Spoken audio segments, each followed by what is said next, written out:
Hello Exile, how are you doing today? I hope I find you well and welcome to a new video.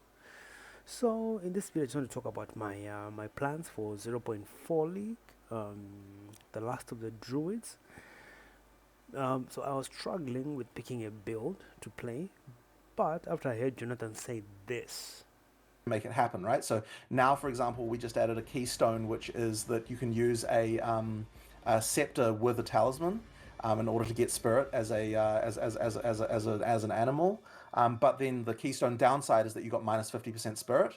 So you kind of have to you can't quite necessarily make it happen. the fact that we can hold a talisman and a scepter, but at the same time of course we'll be losing 15% of our spirit, and then we can reserve the wolf.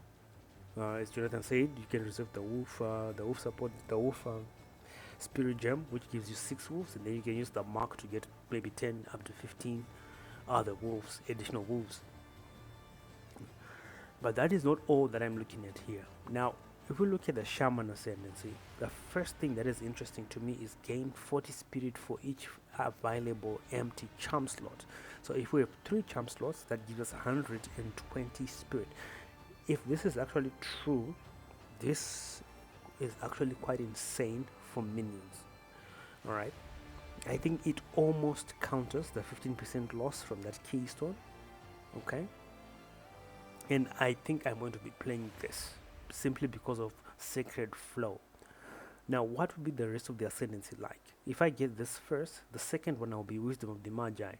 Gain the benefits of additional bonded modifiers on runes and idols. This depends on how the mods are as well, right? We're yet to see how these mods come out, but this will be my second ascendancy.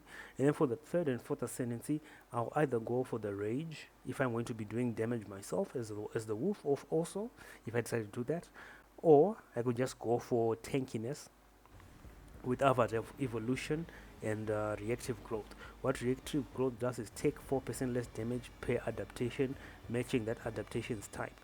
Gain 1 adaptation when hit by an elemental damage, matching the type of the damage taken.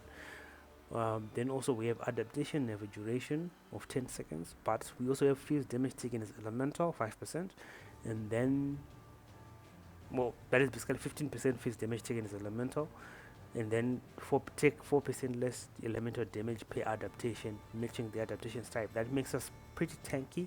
So if we have more elemental resistances, like over 75, like 78, 80, 90 maybe, we get more tankier. And then the small passive gives us 4% recoup as life and 4% recoup as any shield for elemental damage taken. This one gives us elemental resistances. This one is gain 1+1 passive point. I don't know if that's true. I think it is, it might be. And then this one increases life and mana recovery rate from flasks. So that is the ascendance that I'm looking at, okay, for my minion builds. My minion of choice is going to be either skeletal reavers or skeletal snipers. I do prefer the reavers because their rage now works. The rage gives us another option also. But Jonathan did say your rage can also affect your wolves. The question is, does it affect other minions as well? I don't know.